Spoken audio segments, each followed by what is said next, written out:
পোনপ্ৰথমে ধন্যবাদ জ্ঞাপন কৰিছে আমাৰ সাংবাদিক বন্ধুসকলক। আপোনালোকে আমাৰ মাতত সহায় জনাই ইয়াত উপস্থিত হৈছে। আজি আমাৰ বালাভিটা যি পঞ্চায়ত নিৰ্বাচনী যি অফিচ, সেই কাৰ্যালয় আজি উদ্বোধন অনুষ্ঠান আছিলে আৰু এই অনুষ্ঠানটো যথেষ্ট মানে আমি ছাকচেছফুলি আমি এই অনুষ্ঠানটো কৰিব পাৰিছো। আৰু ৰাইজৰ এটা জনাও যে আমি গোটেইখিনি বগৰীগুৰি জিলা পৰিষদত আমি ৰাইজৰ মাজত আমি যেতিয়া গাঁৱে গৈছো, তেতিয়া ৰাইজৰ পৰা বিপুল সঁহাৰি আমি লাভ কৰিছো।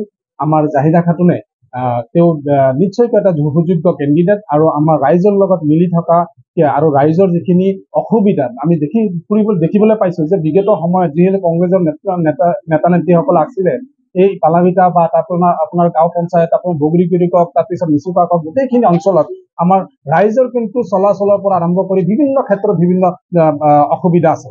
এই অসুবিধাখিনি দূৰ বিগত সময়ত এই বৰপেটা ডিষ্ট্ৰিক্টৰ জিলা পৰিষদৰ চেয়াৰমেন কংগ্ৰেছৰ আছিলে, ইয়াতে এই পঞ্চায়তত জিলা পৰিষদৰ কংগ্ৰেছৰ আছিলে, কিন্তু তেওঁলোকে কিন্তু ৰাইজৰ সমস্যালৈ কেতিয়াও মাত মাতা নাছিলে। আমি শুনা মতে বিগত সময়ত যি জিলা পৰিষদৰ কেণ্ডিডেট আছিলে কংগ্ৰেছৰ পৰা নিৰ্বাচিত কৰি ৰাইজে আমাক দিছিলে, কিন্তু বিগত 5 বছৰ ৰাইজৰ সন্মুখত তেওঁ দেখা দিয়া নাই। গতিকে আমি AIDF-ৰ হৈ যেতিয়া জাহিদা খাতুনক লৈ আমি গোটেই গাঁৱে মানুহৰ মাজত গৈছো, তেতিয়া কিন্তু ৰাইজে আমাক যথেষ্ট সঁহাৰি জনাইছে আৰু ৰাইজে সুযোগ্য প্ৰাৰ্থী হিচাপে জাহিদা খাতুনক আঁকোৱালি লৈছে। আৰু ৰাইজে এইবাৰ নিশ্চয়কৈ যি কংগ্ৰেছৰ যি দুৰ্নীতি, কংগ্ৰেছৰ যি ভোট বেচা কিনাৰ যি ৰাজনীতি, এই গোটেইখিনি জবাব অহা 7 তাৰিখে ভোটৰ জৰিয়তে তেওঁলোকে নিশ্চয়কৈ দিব। চাওক, আমি দলৰ ফালৰ পৰা যথেষ্টখিনি ৰাইজৰ ঘৰে ঘৰে গৈ আছো। এক কথা হল ঘৰে ঘৰে গৈ আছো আৰু যিখিনি বক্স মিটিং বিলাক কৰি আছো, আৰু আমাৰ দলৰ তৰফৰ পৰা যিখিনি আমাৰ নেতা কৰ্মীসকল আছে তেওঁলোকে আহি বগৰীগুৰিত আমি থিতাপি লৈছো, তেওঁলোকে মিটিং বিলাক কৰি আছে। গতিকে ইয়াত এই জিলা পৰিষদত বগৰীগুৰি জিলা পৰিষদত আমি ইয়াতে মুখ্যমন্ত্ৰী ডাঙৰীয়া, তাৰপিছত কংগ্ৰেছৰ হাই ভোল্টেজ নেতাসকলে আহিছে, কাৰণ তেওঁলোকে বিপদত পৰিছে।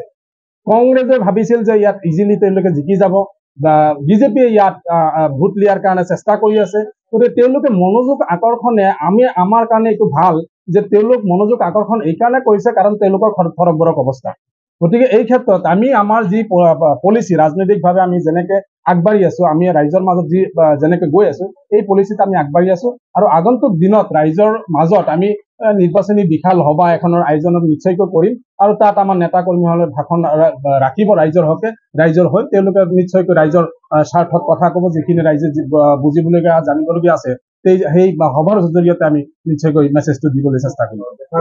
এই কথা বিগত সময়ত ইয়াত বেলেগ বেলেগ ৰাজনৈতিক দলৰ প্ৰতিনিধি আছিলে, আৰু আমাৰ এই যি বগৰীগুৰি জিলা পৰিষদটো পৰিছে, এই জিলা পৰিষদটো কিন্তু গোটেইখিনি এটা নদীৰে ভাগ কৰিছে, আৰু ভাগ কৰাৰ মাজত কিন্তু তাৰ কানেক্টিভিটি কিন্তু গোটেইখিনি অসুবিধা। বাৰিষা কালত ৰাইজ তাতে পাৰ হ'ব নোৱাৰে, আৰু বৰ্তমান সময়ত হাকুৰ জৰিয়তে তাত মানে পাৰ হয়, যাৰ কাৰণে টেক্স দিব লাগে, যাৰ কাৰণে প্ৰত্যেক দিনে ৰাইজসকলে কিন্তু পইচা দিব লাগে, গাড়ীৰ কাৰণে বাইকৰ কাৰণে পইচা দিব লাগে। তো ইয়াৰ সমাধান পঞ্চায়তে হওক বা জিলা পৰিষদে নিশ্চয়কৈ কৰিব লাগিছে। প্ৰত্যেক দিন ৰাইজে তাত পইচা দি যি টেক্স কালেকশ্যন এটা জৰিয়া কৰি লৈছে, সেইটো আমাৰ বিগত সময়ৰ নেতাসকলৰ, আমাৰ নিৰ্বাচিত নেতাসকলৰ সেইটো এটা দুৰ্নীতি, বিশাল এটা কেলেংকাৰী, য'ত আমি মনোযোগ দিয়া নাই। গতিকে আমি যদি আমাৰ এই বগৰীগুৰি জিলা পৰিষদটো যদি ৰাইজে আমাৰ পক্ষত AIDF-ক যদি জিকাই দিয়ে জাহিদা খাতুনক, তেতিয়াহ'লে আমাৰ প্ৰথম কাম হ'ব তাত সেই ব্ৰিজখনৰ প্ৰপ'জেলৰ জৰিয়তে প্ৰথম আমি সেই ব্ৰিজখন কৰাৰ কাৰণে চেষ্টা কৰিম, যাতে দুটা অঞ্চলৰ মাজত কানেক্টিভিটিটো আমাৰ ফাৰ্ষ্ট প্ৰায়ৰিটি থাকিব। ইয়াৰ জৰিয়তে আমি জনাও যে AIDF-ক গোটেই অসমত, গোটেই নামনি অসমত, ধুবুৰী হওক, গোটেইখিনি হওক, আজি AIDF-ক গোটেইখিনি ৰাইজে আঁকোৱালি লৈছে।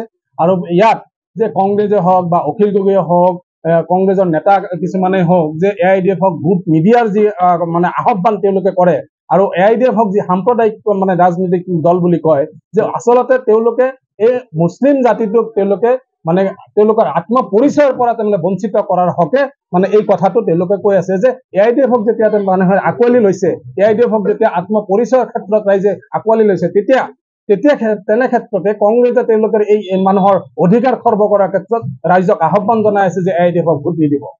অখিল গগৈয়ে তেওঁলোকৰ নিজৰ পাতনি মেলিবলৈ গোটেই নামনি অসমত আহি, তেওঁ শিৱসাগৰ নিজৰ সমষ্টি এৰি পেলাই আহি নামনি অসমত AIDF-ৰ বিপক্ষে তেওঁ ষ্টেণ্ড লৈছে, যে মুছলমান মানুহক তেওঁ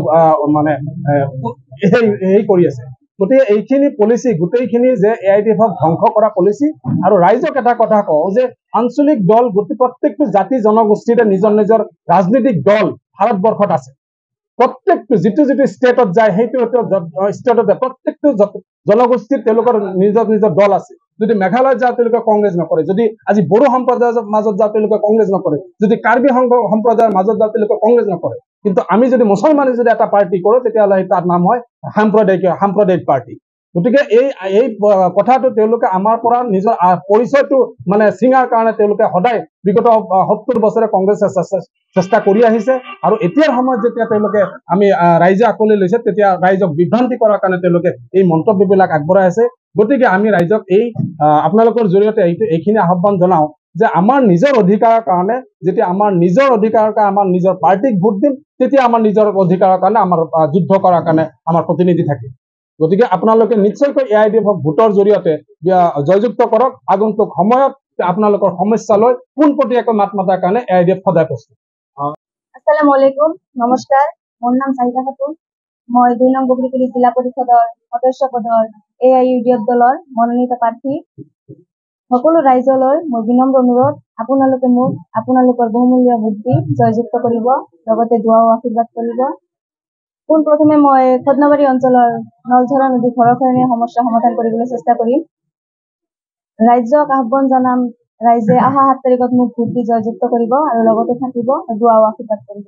ৰাইজৰ বহুতো সমস্যা আছে, যেনে কৃত্ৰিম বানপানী, ৰাস্তা ঘাট, শৌচালয়, প্ৰধানমন্ত্ৰীৰ আৱাস যোজনা, অৰুণোদয়, বৃদ্ধা পেঞ্চন আদি সকলো সমস্যা সমাধান কৰিম বুলি মই ৰাজ্যক প্ৰতিশ্ৰুতি দিলোঁ। ধন্যবাদ জনাইছোঁ। আমাৰ 2 নং বগৰীকুৰি জিলা পৰিষদ সমষ্টিত আমি তলাচাবিত AITF দলৰ প্ৰাৰ্থিত্ব প্ৰদান কৰিছোঁ জাহিদা খাতুনক। আমি আমাৰ বগৰীকুৰি জিলা পৰিষদ সমষ্টিৰ সকলো ৰাইজক আমাৰ লাঞ্ছিত বঞ্চিত মানুহৰ হৈ কাম কৰাৰ কাৰণে এখন প্ৰতিনিধি বাছনি কৰি দিয়াৰ কাৰণে অহা 7 তাৰিখত সকলোকে আমি AITF দলক ভোট প্ৰদান কৰাৰ কাৰণে আমি আহ্বান জনাইছোঁ। মূল ৰাজনৈতিক দল 3খনে আছে। আমাৰ বগৰীকুৰি জিলা পৰিষদ সমষ্টিৰ সকলো ৰাইজক মই এইটোৱে আহ্বান কৰিম, বিজেপি দল সদায় কৈ থাকে আমাৰ অসমৰ মুখ্যমন্ত্ৰীয়ে যে আমাৰ দাবী কোভিড লুংগি থকা মানুহৰ আমাৰ ভোট নালাগে, চাচামামাৰ ভোট নালাগে। মই ৰাইজক এইটোৱে আহ্বান কৰিম, আপোনালোকে নিজে বিবেচনা কৰিব কোনজন মানুহক আমি ভোট প্ৰদান কৰিলে আমাৰ ৰাইজৰ উপকৃত হ'ব। আপোনালোকে নিশ্চয় বিবেক ভোট প্ৰদান কৰিব বুলি মই আশাবাদী। নমস্কাৰ, আসসালামু আলাইকুম, ধন্যবাদ। আজি আমি 2 নং বগৰীকুৰি জিলা পৰিষদৰ সদস্যৰ আমি ভোটৰ কাৰণে ৰাইজক আমি আহ্বান জনাব বিচাৰিছোঁ। ৰাইজে যাতে আমাৰ সংযুক্ত গণতান্ত্ৰিক মৰ্চা AITF-ৰ দলত জাহিদা খাতুনক ভোট দি জয়যুক্ত কৰাৰ কাৰণে মই ৰাইজক গতিকে ৰাইজে যাতে আমাক AITF দলক জিলা পৰিষদ গঠন কৰা সহায় কৰাৰ কাৰণে ভোট সাব্যস্ত কৰে। আৰু বিশেষকৈ মই এইখিনি কথা ক'ব বিচাৰোঁ, আজি বিজেপি দলে সদায় কৈ থাকে চাচা মামাৰ ভোট নালাগে, লুংগি টুপিৰ ভোট নালাগে। মই এইটোৱে ভাবি নাপাওঁ যে আজি মুছলমান আজি আমাৰ ইয়াত যিটো জিলা পৰিষদৰ কেণ্ডিডেট আজি আমাৰ বিজেপিৰ কেণ্ডিডেট হৈছে, সিহঁতে কি হিচাপে ইয়াত ভোট খুজিব আহে। আজি স্পষ্ট আজি আমাৰ চিফ মিনিষ্টাৰ ডাঙৰীয়াই কৈ আছে যে চাচা মামাৰ ভোট নালাগে, দাড়ি টুপিৰ ভোট নালাগে। পীযুষ হাজৰিকাই অপেন মিটিঙত কৈ আছে, আমাৰ এই জয়ন্ত মল্ল ডাঙৰীয়াই তেখেতে কৈ আছে যে আমাক চাচা মামাৰ ভোট নালাগে। এইবিলাক কথা যদি আমি এতিয়া আমাৰ এই জিলা পৰিষদত কি হিচাপে যে আজি মুছলিম মানুহে ইয়াত বিজেপিৰ টিকট লৈ ইয়াত আমাৰ তাত ভোট খুজিব আহিছে, মই এইটোৱে গতিকে মই ৰাইজক আহ্বান, মই আমাৰ সাংবাদিক বন্ধুসকলৰ জৰিয়াই মই ৰাইজৰ ওচৰত মই এইখিনি বাৰ্তা মই প্ৰেৰণ কৰিব বিচাৰিছোঁ। আজি বিশেষকৈ কংগ্ৰেছ দলৰ বিগত দিনত আমি দেখা পাইছোঁ আমাৰ শামছুল হক ডাঙৰীয়া, তেখেত এজন মন্ত্ৰী আছিল। তাৰপিছত তেখেতৰ সুযোগ্য সন্তান ৰাজীৱ হক, তেওঁ ডিষ্ট্ৰিক্ট প্ৰেচিডেণ্ট। আজি তেওঁৰ সৰু ভাই এজা ৰিংকু, তেওঁ যোৱা জিলা পৰিষদৰ 5 বছৰ সদস্য আছিল। আজি দেখা গ'ল যে সিহঁতৰ ইয়াত ভোট নাথাকা স্বত্বেও সিহঁতে কলভাঙাৰ পৰা ভোট কাটি আনি আজি সেইখন ফেমিলিৰ বোৱাৰীক ইয়াত টিকেট প্ৰদান কৰিছে। আজি কি ইয়াত কি পৰিয়াল কেন্দ্ৰিক ৰাজনীতি, এইটোকে কয় পৰিয়াল কেন্দ্ৰিক ৰাজনীতি।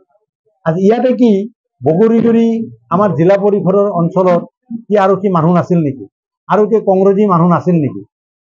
গতিকে মই আহ্বান বগৰীগুৰি জিলা পৰিষদৰ অন্তৰ্গত আজি বালাভিটা পঞ্চায়ত, নিচুকা পঞ্চায়ত, বগৰীগুৰি পঞ্চায়তৰ মই ৰাইজক আহ্বান জনাইছোঁ, ইহঁতে এই 7 তাৰিখে এইটোৰ এটা যোগ্য প্ৰত্যুত্তৰ দিব বুলি মই আশা কৰোঁ। জাহিদা খাতুন অতি দৰিদ্ৰ পৰিয়ালৰ এজনী ছোৱালী, খুব ভাল ছোৱালী, নম্ৰ ছোৱালী। আজি আমাৰ দলৰ ফালৰ পৰা টিকট প্ৰদান কৰা হৈছে। আজি জাহিদা খাতুনক আপোনালোকে বহুমূলীয়া ভোট দি জয়যুক্ত কৰক। আজি আমি তাইৰ হকে কাম কৰাৰ কাৰণে আমি ৰাইজৰ সন্মুখত আমি প্ৰতিশ্ৰুতি দিওঁ।